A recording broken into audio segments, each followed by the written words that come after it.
Los Mensú, Cayetano, Maidana y Esteban Podeley, peones de obraje, volvían a Posadas en el sílex con 15 compañeros. Podeley, labrador de madera, tornaba a los 9 meses, la contrata concluida y con pasaje gratis por lo tanto. Callé, mensualero, llegaba en iguales condiciones, mas al año y medio, tiempo que había necesitado para cancelar su cuenta. Flacos, despeinados en calzoncillos, la camisa abierta en largos tajos, descalzos como la mayoría, sucios como todos ellos, los dos Mensú devoraban con los ojos la capital del bosque, Jerusalén y Gólgota de sus vidas.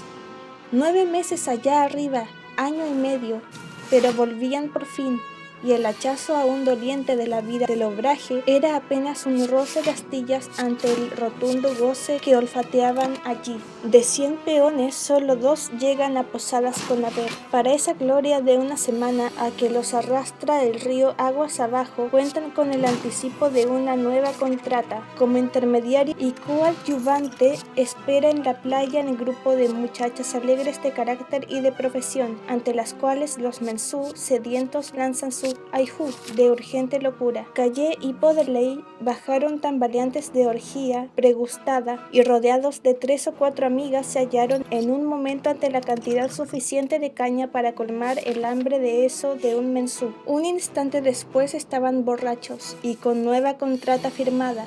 ¿En qué trabajo? ¿En dónde? No lo sabían, ni les importaba tampoco. Sabían sí que tenían 40 pesos en el bolsillo y facultad para llegar a mucho más en gastos. Babeantes de descanso y dicha alcohólica, dóciles y torpes, siguieron ambos a las muchachas a vestirse. Las avisadas doncellas condujéronlos a una tienda con la que tenían relaciones especiales de un tanto por ciento, o tal vez al almacén de la misma casa contratista, pero en una u otra las muchachas renovaron el lujo detonante de sus trapos, anidáronse la cabeza de peinetones, ahorcándose de cintas, robado todo ello con perfecta sangre fría al hidalgo alcohol de su compañero, pues lo único que un Mensú realmente posee es un desprendimiento brutal de su dinero. Por su parte, Callé adquirió muchos más extractos y lociones y aceites de los necesarios para sahumar hasta la náusea su ropa nueva, mientras Podeley, más juicioso, optaba por un traje de paño. Posiblemente pagaron muy cara una cuenta entreoída y abonada con un montón de papeles tirados al mostrador, pero de todos modos, una hora después lanzaban a un coche descubierto sus flameantes personas, calzados de botas, poncho al hombro y revólver 44 en el cinto, desde luego, repleta la ropa de cigarros que deshacían torpemente entre los dientes y dejando caer de cada bolsillo la punta de un pañuelo de color. Acompañábanlos 2 muchachas orgullosas de esa opulencia, cuya magnitud se acusaba en la expresión un tanto hastiada de los Mensú, arrastrando su coche mañana y tarde por las calles caldeadas, una infección de tabaco y extractos de obraje. La noche llegaba por fin, y con ella la bailanta, donde las mismas damiselas avisadas inducían a beber a los Mensú, cuya realeza en dinero les hacía lanzar 10 pesos por una botella de cerveza, para recibir en cambio 1 peso y 40 centavos, que guardaban sin hojear siquiera. Así, después de constantes derroches de nuevos adelantos, necesidad irresistible de compensar con 7 días de gran señor las miserias del obraje, los Mensú volvieron a remontar el río en el sílex. Callé llevó compañera, y los 3 borrachos, como los demás peones, se instalaron junto a la bodega, donde ya 10 mulas se hacinaban en íntimo contacto con baúles, atados, perros, mujeres y hombres. Al día siguiente, ya despejadas las cabezas, Podeley y Callé examinaron sus libretas. Era la primera vez que lo hacían desde su contrata. Callé había recibido 120 pesos en efecto y 35 en gasto, y Podeley 137 y 5 respectivamente. Ambos se miraron con expresión que pudiera haber sido de espanto, si un Mensú no estuviera perfectamente curado de ello. No recordaban haber gastado ni la quinta parte siquiera. «Añá», murmuró Callé, «no voy a cumplir nunca», y desde ese momento adquirió sencillamente, como justo castigo de su despilfarro, la idea de escaparse de allá. La legitimidad de su vida en Posadas era, sin embargo, tan evidente para él que sintió celos del mayor adelanto acordado a Podeley. «Vos tenés suerte», dijo, «grande tu anticipo». «Vos traes compañera», objetó Podeley.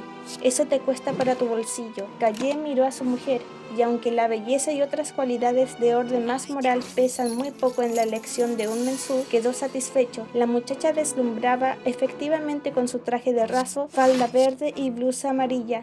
Lucía en el cuello sucio un triple collar de perlas, calzaba zapatos Louis XV, tenía las mejillas brutalmente pintadas y un desdeñoso cigarro de hoja bajo los párpados entornados. Calle consideró a la muchacha y su revólver 44.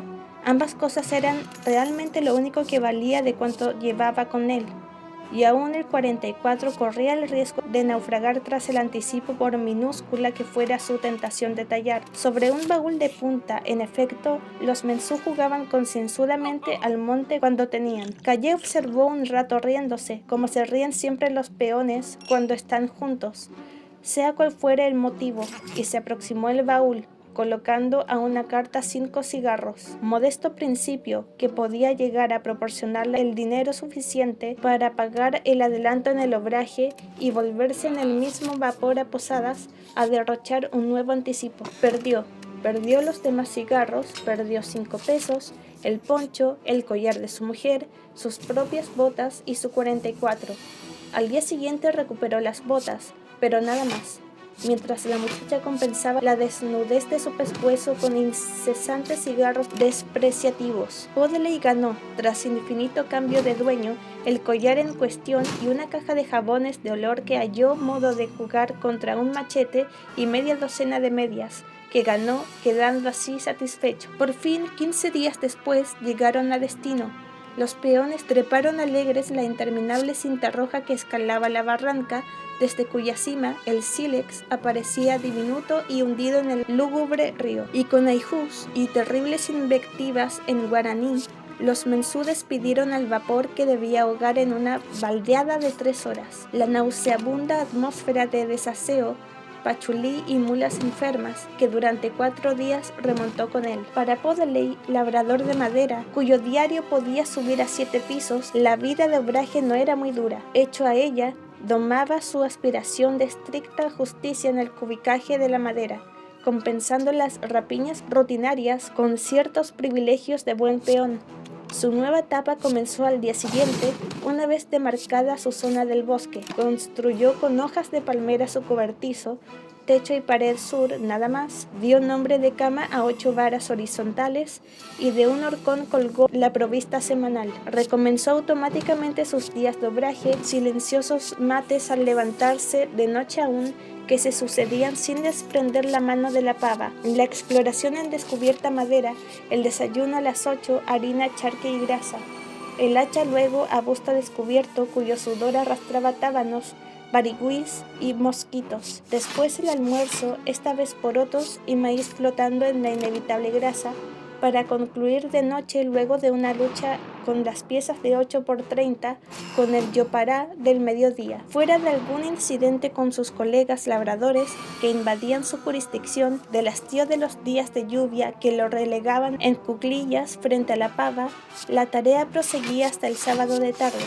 Lavaba entonces su ropa y el domingo iba al almacén a proveerse. Era este el real momento de solaz de los mensú, olvidándolo todo entre los anatemas de la lengua natal, sobrellevando con fatalismo indígena la suba siempre creciente de la provista, que alcanzaba entonces a 80 centavos por kilo de galleta y 7 pesos por un calzoncillo de lienzo. El mismo fatalismo que aceptaba esto con un añá y una riente mirada a los demás compañeros le dictaba en elemental desagravio el deber de huir del obraje en cuanto pudiera.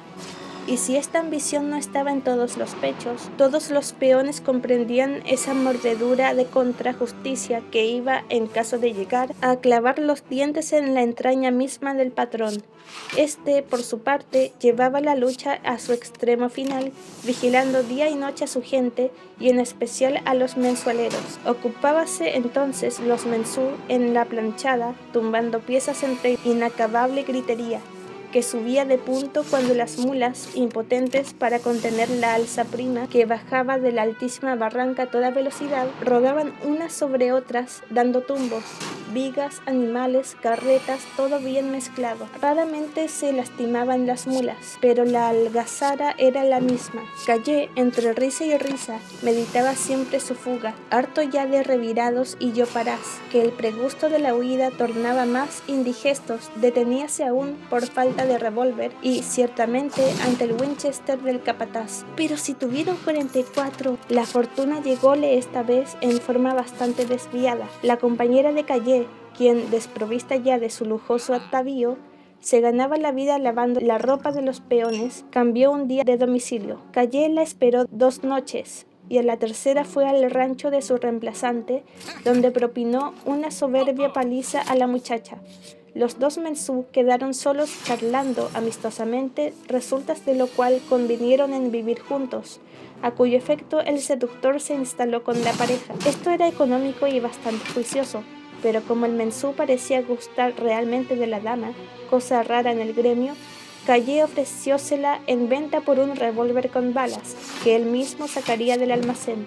No obstante esta sencillez, el trato estuvo a punto de romperse, porque a última hora Callé pidió que se agregara 1 metro de tabaco en cuerda, lo que pareció excesivo al mensú. Concluyóse por fin el mercado, y mientras el fresco matrimonio se instalaba en su rancho, Callé cargaba concienzudamente su 44 para dirigirse a concluir la tarde lluviosa tomando mate con aquellos. El otoño finalizaba y el cielo, fijo en sequía con chubascos de 5 minutos, se descomponía por fin en mal tiempo constante, cuya humedad hinchaba el hombro de los mensú. Podeley, libre de esto hasta entonces, sintióse un día con tal desgano al llegar a su viga que se detuvo, mirando a todas partes sin saber qué hacer. No tenía ánimo para nada. Volvió a su cobertizo y en el camino sintió un ligero cosquilleo en la espalda. Podeley sabía muy bien qué significaban aquel desgano y aquel hormigueo a flor de piel. Sentóse filosóficamente a tomar mate y media hora después un hondo y largo escalofrío recorría su espalda. No había nada que hacer. El mensú se echó sobre las varas tiritando de frío, doblado en gatillo bajo el poncho, mientras los dientes incontenibles castañeteaban a más no poder. Al día siguiente, el acceso no esperado hasta el crepúsculo tornó a mediodía, y Podeley fue a la comisaría a pedir quinina. Tan claramente se denunciaba el chucho en aspecto del mensú que el dependiente, sin mirar casi al enfermo, bajó los paquetes de quinina. Podeley volcó tranquilamente sobre su lengua la terrible amargura aquella, y cuando regresaba al monte tropezó con el mayordomo. «Vos también», le dijo el mayordomo mirándolo, «y van 4, los otros no importa. Poca cosa, vos sos cumplidor. ¿Cómo está tu cuenta?» «Falta poco, pero no voy a poder echar...» «Bah, cúrate bien y no es nada. Hasta mañana». «Hasta mañana», se alejó Podeley apresurando el paso, porque en los talones acababa de sentir un leve cosquilleo. El tercer ataque comenzó 1 hora después, quedando Podeley desplomado en una profunda falta de fuerzas y la mirada fija y opaca como si no pudiera alcanzar más allá de 1 o 2 metros. El descanso absoluto a que se entregó por 3 días, bálsamo específico para el mensú por lo inesperado, no hizo sino convertirle en un bulto castañeteante y arrebujado sobre un reigón. Podeley, cuya fiebre anterior había tenido un honrado y periódico ritmo, no presagió nada bueno para él de esa galopada de accesos casi sin intermitencia. Hay fiebre y fiebre. Si la quinina no había cortado a ras el segundo ataque, era inútil que se quedara allá arriba a morir hecho un ovillo en cualquier recodo de picada, y bajó de nuevo al almacén. «Otra vez vos», le recibió el mayordomo. «Eso no anda bien. ¿No tomaste quinina?» «Tomé. No me halló con esta fiebre. No puedo con mi hacha. Si querés darme para mi pasaje, te voy a cumplir en cuanto me sane». El mayordomo contempló aquella ruina y no estimó en gran cosa la vida que quedaba en su peón. «¿Cómo está tu cuenta?», preguntó otra vez. «Debo 20 pesos todavía, el sábado entregué, me hallo enfermo grande. Sabes que mientras tu cuenta no está pagada debes quedarte. Abajo te podés morir. Cúrate aquí y arreglás tu cuenta enseguida». ¿Curarse de una fiebre perniciosa allí donde se la adquirió? No, por cierto, pero el mensú que se va puede no volver, y el mayordomo prefería hombre muerto a deudor lejano. Podeley jamás había dejado de cumplir nada, única altanería que se permite ante su patrón un mensú de talla. No me importa que hayas dejado o no de cumplir, replicó el mayordomo. Paga tu cuenta primero y después hablaremos. Esta injusticia para con él creó lógica y velozmente el deseo del desquite. Fue a instalarse con Calle, cuyo espíritu conocía bien, y ambos decidieron escaparse el próximo domingo. «Ahí tenés», gritó el mayordomo a Podeley esa misma tarde al cruzarse con él. «Anoche se han escapado 3. Eso es lo que te gusta, ¿no? Esos también eran cumplidores, como vos. Pero antes vas a reventar aquí, que salir de la planchada. Y mucho cuidado, vos y todos los que están oyendo, ya saben». La decisión de huir y sus peligros, para los que el mensú necesita todas sus fuerzas, es capaz de contener algo más que una fiebre perniciosa.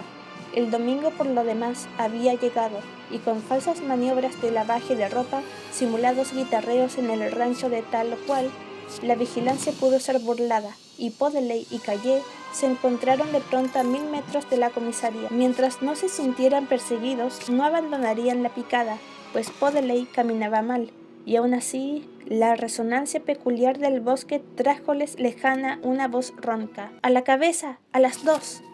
Y un momento después, desembocando de un codo de la picada, surgían corriendo el capataz y 3 peones. La cacería comenzaba. Calle amartilló su revólver sin dejar de huir. «¡Entrégate, ña!», gritóles el capataz desde atrás.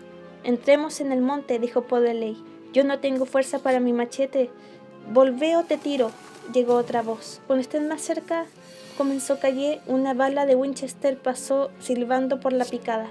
«¡Entrá!», gritó Calle a su compañero, y parapetándose tras un árbol, descargó hacia los perseguidores 5 tiros de su revólver. Una gritería aguda respondióles, mientras otra bala de Winchester hacía saltar la corteza del árbol que ocultaba a Calle. «Entrégate o te voy a dejar la cabeza». «Anda nomás», instó Calle a Podeley. «Yo voy a...» Y tras nueva descarga entró a su vez en el monte. Los perseguidores, detenidos un momento por las explosiones, lanzáronse rabiosos adelante, fusilando golpe tras golpe de Winchester, el derrotero probable de los fugitivos. A 100 metros de la picada y siguiendo su misma línea, Calle y Podeley se alejaban, doblados hasta el suelo para evitar las lianas. Los perseguidores presumían esta maniobra, pero como dentro del monte el que ataca tiene 100 probabilidades contra una de ser detenido por una bala en mitad de la frente, el capataz se contentaba con salvas de Winchester y aullidos desafiantes. Por lo demás, los tiros cerrados hoy habían hecho lindo blanco la noche del jueves. El peligro había pasado, los fugitivos se sentaron rendidos. Podeley se envolvió en el poncho y, recostado en la espalda de su compañero, sufrió en 2 terribles horas de chucho el contragolpe de aquel esfuerzo. Luego prosiguieron la fuga, siempre a la vista de la picada, y cuando la noche llegó, por fin acamparon. Calle había llevado chipás y Podeley encendió fuego. No obstante los 1000 inconvenientes en un país donde, fuera de los pavones, hay otros seres que tienen debilidad por la luz, sin contar los hombres. El sol estaba muy alto ya cuando a la mañana siguiente encontraron el riacho, primera y última esperanza de los escapados. Calle cortó 12 tacuaras sin más prolija elección, y Podeley, cuyas últimas fuerzas fueron dedicadas a cortar los hisipos, tuvo apenas tiempo de hacerlo antes de arrollarse a tiritar. Calle, pues, construyó solo la jangada, 10 tacuaras atadas longitudinalmente con lianas, llevando en cada extremo una atravesada. A los 10 segundos de concluida se embarcaron, y la jangadilla, arrastrada a la deriva, entró en el Paraná. Las noches son en esa época excesivamente frescas, y los 2 mensú, con los pies en el agua, pasaron la noche helados, uno junto al otro.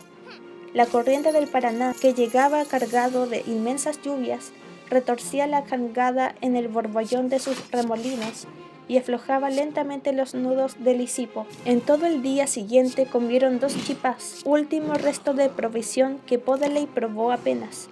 Las tacuaras taladradas por los tambús se hundían, y al caer la tarde la jangada había descendido a 1/4 del nivel del agua. Sobre el río salvaje, encajonado en los lúgubres murallones del bosque, desierto del más remoto ay, Los dos hombres, sumergidos hasta la rodilla, derivaban girando sobre sí mismos, detenidos un momento inmóviles ante un remolino, siguiendo de nuevo, sosteniéndose apenas sobre las tacuaras casi sueltas que se escapaban de sus pies en una noche de tinta que no alcanzaban a romper sus ojos desesperados. El agua llegábales ya al pecho cuando tocaron tierra. ¿Dónde? No lo sabían. Un pajonal. Pero en la misma orilla quedaron inmóviles, tendidos de vientre. Ya deslumbraba el sol cuando despertaron. El pajonal se extendía 20 metros tierra adentro, sirviendo de litoral a río y bosque. A media cuadra al sur, el riacho Paranaí, que decidieron vadear cuando hubieran recuperado las fuerzas.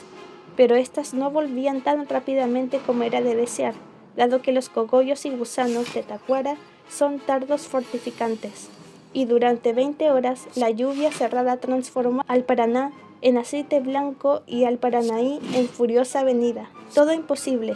Podeley se incorporó de pronto chorreando agua y apoyándose en el revólver para levantarse, apuntó a Callé. Volaba de fiebre. «Pasá, añá». Callé vio que poco podía esperar de aquel delirio y se inclinó disimuladamente para alcanzar a su compañero de un palo. Pero el otro insistió. «Anda al agua, vos me trajiste, bandea el río». Los dedos lívidos temblaban sobre el gatillo. Callé obedeció, dejóse llevar por la corriente y desapareció tras el pajonal, al que pudo abordar con terrible esfuerzo. Desde allí y de atrás acechó a su compañero, pero Podeley yacía de nuevo de costado, con las rodillas recogidas hasta el pecho, bajo la lluvia incesante. Al aproximarse Callé, alzó la cabeza y sin abrir el enfermo los ojos, cegados por el agua, murmuró: «Callé, caray, frío muy grande». Llovió aún toda la noche sobre el moribundo, la lluvia blanca y sorda de los diluvios otoñales, hasta que a la madrugada Podeley quedó inmóvil para siempre en su tumba de agua, y en el mismo pajonal, sitiado 7 días por el bosque, el río y la lluvia, el superviviente agotó las raíces y gusanos posibles, perdió poco a poco sus fuerzas hasta quedar sentado muriéndose de frío y hambre, con los ojos fijos en el Paraná. El sílex, que pasó por allí al atardecer, recogió al mensú ya casi moribundo, mas su felicidad transformóse en terror al darse cuenta al día siguiente de que el vapor remontaba el río. «Por favor te pido», lloriqueó ante el capitán, «no me bajes en Puerto X, me van a matar, te lo pido de veras». El sílex volvió a Posadas, llevando con él al mensú, empapado aún en pesadillas nocturnas, pero a los 10 minutos de bajar a tierra estaba ya borracho con nueva contrata y se encaminaba tambaleando a comprar extractos. Yaguaí. Ahora bien, no podía ser sino allí. Yaguaí olfateó la piedra, un sólido bloque de mineral de hierro, y dio una cautelosa vuelta en torno. Bajo el sol a mediodía de Misiones, el aire vibraba sobre el negro peñasco, fenómeno este que no sucedía al fox terrier. Allí abajo, sin embargo, estaba la lagartija.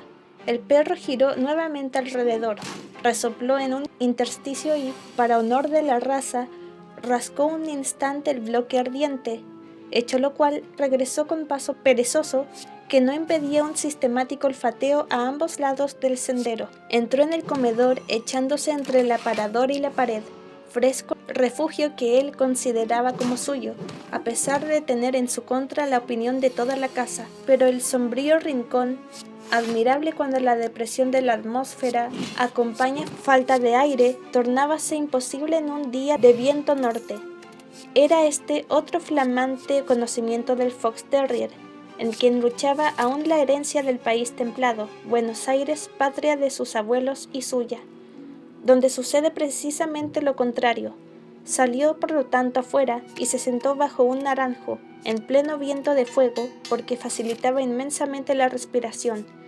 Y como los perros transpiran muy poco, Yaguaí apreciaba cuanto es debido al viento vaporizador sobre la lengua danzante puesta a su paso. El termómetro alcanzaba en ese momento a 40 grados, pero los fox terriers de buena cuna son singularmente falaces en cuanto a promesas de quietud se refiere. Bajo aquel mediodía de fuego, sobre la meseta volcánica que la roja arena tornaba aún más caliente, había lagartijas. Con la boca ahora cerrada, Yaguaí traspuso el tejido de alambre y se halló en pleno campo de caza. Desde septiembre no había logrado otra ocupación a las siestas bravas. Esta vez rastreó 4 lagartijas de las pocas que quedaban ya. Cazó 3, perdió una y se fue entonces a bañar. A 100 metros de la casa, en la base de la meseta y a orillas del bananal, existió un pozo en piedra viva, de factura y formas originales, pues siendo comenzado a dinamita por un profesional, habíalo concluido un aficionado con pala de punta. Verdad es que no medía sino 2 metros de hondura, tendiéndose en larga escarpa por un lado, a modo de tajamar. Su fuente, bien que superficial, resistía secas de 2 meses, lo que es bien meritorio en Misiones. Allí se bañaba el fox terrier, primero la lengua, después el vientre sentado en el agua, para concluir con una travesía a nado. Volvía a la casa siempre que algún rastro no se atravesara en su camino. Al caer el sol, tornaba al pozo. De aquí que Yaguaí sufriera vagamente de pulgas y con bastante facilidad el calor tropical para el que su raza no había sido creada. El instinto combativo del fox terrier se manifestó normalmente contra las hojas secas. Subió luego a las mariposas y su sombra, y se fijó por fin en las lagartijas. Aún en noviembre, cuando tenía ya en jaque a todas las ratas de la casa, su gran encanto eran los saulos. Los peones que por A o B llegaban a la siesta admiraron siempre la obstinación del perro, resoplando en cuevitas bajo un sol de fuego. Si bien la admiración de aquellos no pasaba del cuadro de caza. Eso, dijo un día señalando al perro con una vuelta de cabeza, no sirve más que para bichitos. El dueño de Yaguaí lo oyó. Tal vez, repuso, pero ninguno de los famosos perros de ustedes sería capaz de hacer lo que hace este. Los hombres se sonrieron sin contestar. Cooper, sin embargo, conocía bien a los perros de monte y su maravillosa aptitud para la caza a la carrera que su fox terrier ignoraba. Enseñarle, acaso, pero él no tenía cómo hacerlo. Precisamente esa misma tarde, un peón se quejó a Cooper de los venados que estaban concluyendo con los porotos. Pedía escopeta, porque aunque él tenía un buen perro, no podía sino a veces alcanzar a los venados de un palo. Cooper prestó la escopeta y aún propuso ir esa noche al Rosado. No hay luna, objetó el peón. No importa, suelta el perro y veremos si el mío lo sigue.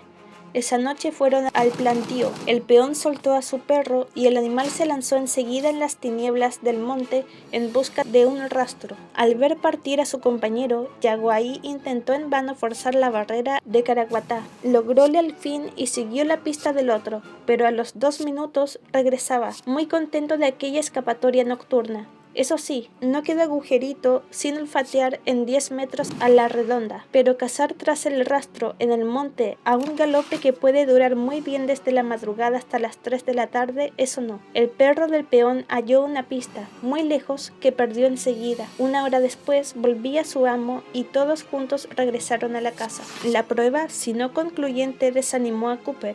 Se olvidó luego de ello mientras el fox terrier continuaba cazando ratas, algún lagarto o zorro en su cueva y lagartijas. Entretanto, los días se sucedían unos a otros, enceguecientes, pesados, en una obstinación de viento norte que doblaba las verduras en lacios colgajos, bajo el blando cielo de los mediodías tórridos. El termómetro se mantenía entre 35 y 40, sin la más remota esperanza de lluvia. Durante 4 días, el tiempo se cargó, con asfixiante calma y aumentó de calor, y cuando se perdió al fin la esperanza de que el sur devolviera en torrentes de agua todo el viento de fuego recibido un mes entero del norte, la gente se resignó a una desastrosa sequía. El fox terrier vivió desde entonces sentado bajo su naranjo, porque cuando el calor traspasa cierto límite razonable, los perros no respiran bien echados. Con la lengua fuera y los ojos entornados, asistió a la muerte progresiva de cuanto era brotación primaveral. La huerta se perdió rápidamente.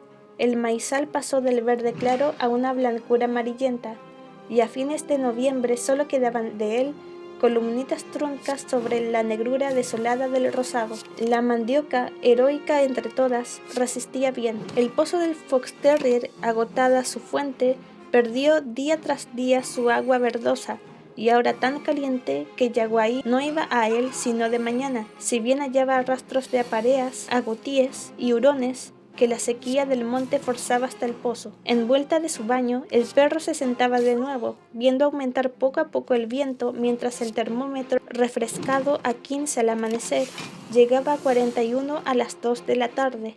La sequedad del aire llevaba a beber al fox terrier cada media hora, debiendo entonces luchar con las avispas y abejas que invadían los baldes muertas de sed. Las gallinas con las alas en tierra jadeaban tendidas a la triple sombra de los bananos, la glorieta y la enredadera de flor roja, sin atreverse a dar un paso sobre la arena abrasada y bajo un sol que mataba instantáneamente a las hormigas rubias. Alrededor, cuanto abarcaban los ojos del fox terrier, los bloques de hierro, el pedregullo volcánico, el monte mismo danzaba mareado de calor. Al oeste, en el fondo del valle boscoso, hundido en la depresión de la doble sierra, el Paraná yacía, muerto a esa hora en su agua de zinc, esperando la caída de la tarde para revivir. La atmósfera entonces, ligeramente ahumada, hasta esa hora, se velaba al horizonte en denso vapor, tras el cual el sol, cayendo sobre el río, sosteníase asfixiado en perfecto círculo de sangre, y mientras el viento cesaba por completo y, en el aire aún abrasado, Yaguaí arrastraba por la meseta su diminuta mancha blanca.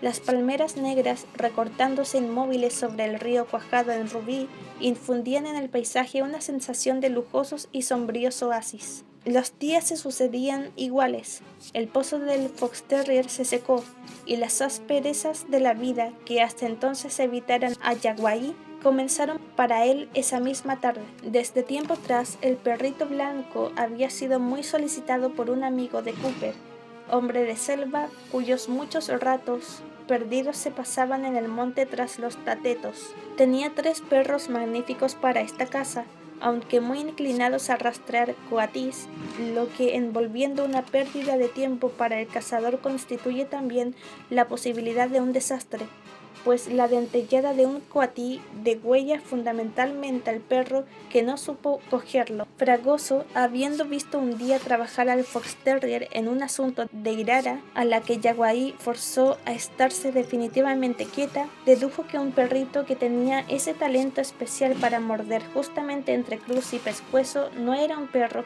cualquiera, por más corta que tuviera la cola, por lo que instó repetidas veces a Cooper a que le prestara a Yaguaí. «Yo te lo voy a enseñar bien a usted, patrón», le decía. «Tiene tiempo», respondía Cooper. Pero en esos días abrumadores, la visita de Fragoso habiendo avivado el recuerdo del pedido, Cooper le entregó su perro a fin de que le enseñara a correr. Yaguaí corrió, sin duda, mucho más de lo que hubiera deseado el mismo Cooper. Fragoso vivía en la margen izquierda del Yabebirí y había plantado en octubre un mandiocal que no producía aún, y media hectárea de maíz y porotos totalmente perdida por la seca. Esto último específico, para el cazador, tenía para Yaguaí muy poca importancia, trastornándole en cambio la nueva alimentación. Él, que en casa de Cooper coleaba ante la mandioca simplemente cocida, para no quebrar del todo con la cocinera, conoció la angustia de los ojos brillantes y fijos en el amo que come, para concluir lamiendo el plato que sus 3 compañeros habían pulido ya, esperando ansiosamente el puñado de maíz sancochado que les daban cada día. Los 3 perros salían de noche a cazar por su cuenta, maniobra esta que entraba en el sistema educacional del cazador, pero el hambre que llevaba a aquellos naturalmente al monte a rastrear para comer inmovilizaba al fox terrier en el rancho, único lugar del mundo donde podía hallar comida.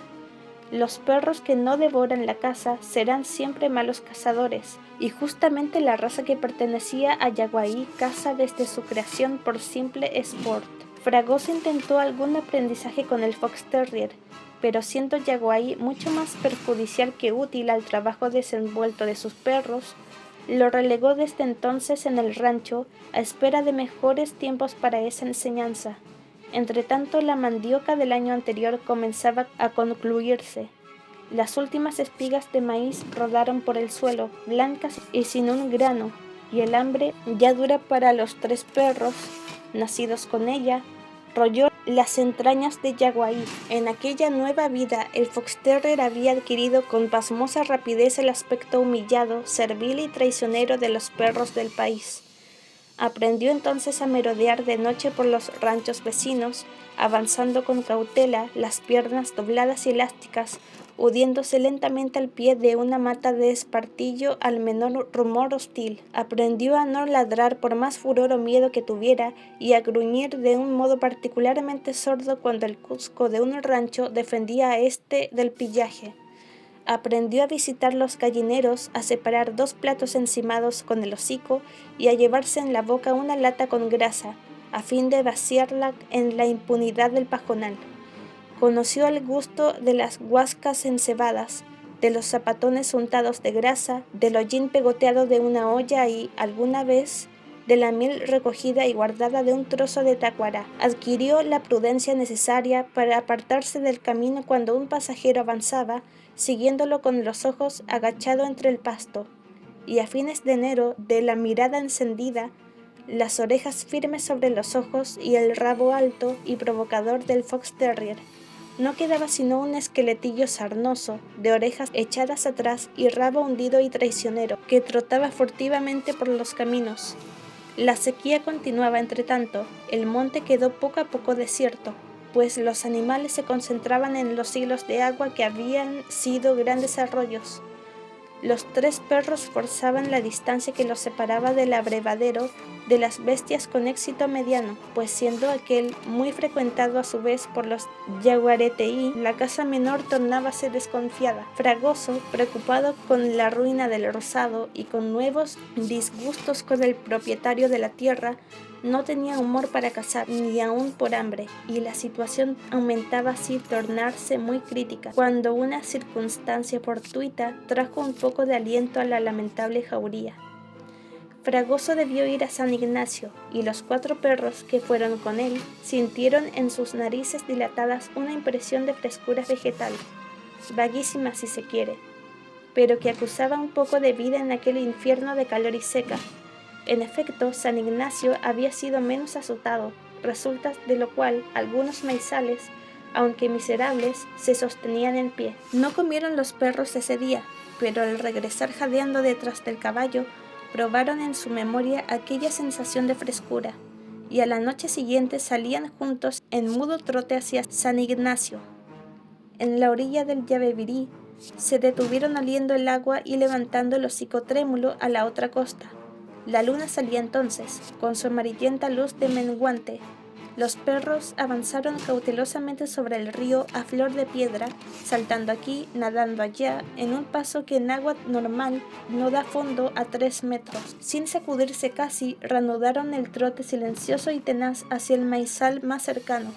Allí el fox terrier vio cómo sus compañeros quebraban los tallos con los dientes, devorando con secos mordiscos que entraban hasta el marlo las espigas en choclo. Hizo él lo mismo, y durante una hora, en el negro cementerio de árboles quemados, que la fúnebre luz del menguante volvía más espectral, los perros se movieron de aquí para allá entre las cañas, gruñéndose mutuamente. Volvieron 3 veces más hasta que la última noche un estampido demasiado cercano los puso en guardia. Más coincidiendo esta aventura con la mudanza de Fragoso a San Ignacio, los perros no lo sintieron mucho. Fragoso había logrado por fin trasladarse allá, al fondo de la colonia. El monte entretejido de Tacuapí denunciaba tierra excelente, y aquellas inmensas madejas de bambú, tendidas en el suelo con el machete, debían preparar a magníficos rozados. Cuando Fragoso se instaló, el Tacuapí comenzaba a secarse. Rozó y quemó rápidamente 1/4 de hectárea confiando en algún milagro de lluvia. El tiempo se descompuso, en efecto, el cielo blanco se tornó plomo, y en las horas más calientes se transparentaban en el horizonte lívidas orlas de cúmulos. El termómetro a 39 y el viento norte soplando con furia trajeron al fin 12 milímetros de agua que Fragoso aprovechó para su maíz, muy contento. Lo vio nacer, lo vio crecer magníficamente hasta 5 centímetros, pero nada más. En el Tacuapí, bajo él y alimentándose acaso de sus brotes, viven infinidad de roedores. Cuando aquel se seca, sus huéspedes se desbandan y el hambre los lleva forzosamente a las plantaciones. De este modo, los 3 perros de Fragoso, que salían una noche, volvieron enseguida restregándose el hocico mordido. Fragoso mató esa misma noche a 4 ratas que asaltaban su lata de grasa. Yaguaí no estaba allí, pero a la noche siguiente él y sus compañeros se internaban en el monte. Aunque el Fox Terrier no corría tras el rastro, sabía perfectamente desenfundar tatús y hallar nidos de urúes. Cuando Yaguaí se sorprendió del rodeo que efectuaban sus compañeros para no cruzar el Rosado, Yaguaí avanzó por él, no obstante, y un momento después lo mordían en una pata mientras rápidas sombras corrían a todos lados. Yaguaí vio lo que era, e instantáneamente en plena barbarie de bosque tropical y miseria, surgieron los ojos brillantes, el rabo alto y duro y la actitud batalladora del admirable perro inglés. Hambre, humillación, vicios adquiridos, todo se borró en un segundo ante las ratas que salían de todas partes. Y cuando volvió por fin a echarse en el rancho, ensangrentado, muerto de fatiga, tuvo que saltar tras las ratas hambrientas que invadían literalmente la casa. Fragoso quedó encantado de aquella brusca energía de nervios y músculos que no recordaba más, y subió a su memoria el recuerdo del viejo combate con la irara. Era la misma mordida sobre la cruz, un golpe seco de mandíbula y a otra rata. Comprendió también de dónde provenía aquella nefasta invasión, y con larga serie de juramentos en voz alta, dio su maizal por perdido. ¿Qué podía hacer Yaguaí solo? Fue al Rosado, acariciando al Fox Terrier y silbó a sus perros, pero apenas los rastradores de tigres sentían los dientes de las ratas en el hocico, chillaban, restregándolo a 2 patas. Fragoso y Yaguaí hicieron solos el gasto de la jornada, y si el primero sacó de ella la muñeca dolorida, el segundo echaba al respirar burbujas sanguinolentas por la nariz. En 12 días, a pesar de cuanto hicieron Fragoso y el Fox Terrier para salvarlo, el Rosado estaba perdido. Las ratas, al igual que las martinetas, saben muy bien desenterrar el grano adherido aún a la plantita. El tiempo, otra vez de fuego, no permitía ni la sombra de nueva plantación, y Fragoso se vio forzado a ir a San Ignacio en busca de trabajo, llevando al mismo tiempo su perro a Cooper, que él no podía ya entretener poco ni mucho. Lo hacía con verdadera pena, pues las últimas aventuras, colocando al Fox Terrier en su verdadero teatro de caza, habían levantado muy alta la estima del cazador por el perrito blanco. En el camino, el Fox Terrier oyó lejanas las explosiones de los pajonales del Yebebirí, ardiendo con la sequía. Vio a la vera del bosque a las vacas que, soportando la nube de tábanos, empujaban los catiguás con el pecho, avanzando montadas sobre el tronco arqueado hasta alcanzar las hojas. Vio las rígidas dunas del monte tropical dobladas como velas, y sobre el brumoso horizonte de las tardes de 38 y 40 grados, volvió a ver el sol cayendo asfixiado en un círculo rojo y mate. Media hora después entraban en San Ignacio. Siendo ya tarde para llegar hasta lo de Cooper, Fragoso aplazó para la mañana siguiente su visita. Los 3 perros, aunque muertos de hambre, no se aventuraron mucho a merodear en país desconocido, con excepción de Yaguaí, al que el recuerdo bruscamente despierto de las viejas carreras delante del caballo de Cooper llevaba en línea recta a casa de su amo. Las consecuencias anormales por las que pasaba el país con la sequía de 4 meses, y es preciso saber lo que esto supone en Misiones, hacían que los perros de los peones, ya famélicos en tiempo de abundancia, llevaran sus pillajes nocturnos a un grado intolerable. En pleno día, Cooper había tenido ocasión de perder 3 gallinas, arrebatadas por los perros hacia el monte. Y si se recuerda que el ingenio de un poblador haragán llega hasta enseñar a sus cachorros esta maniobra para aprovecharse ambos de la presa, se comprenderá que Cooper perdiera la paciencia descargando irremisiblemente su escopeta sobre todo ladrón nocturno.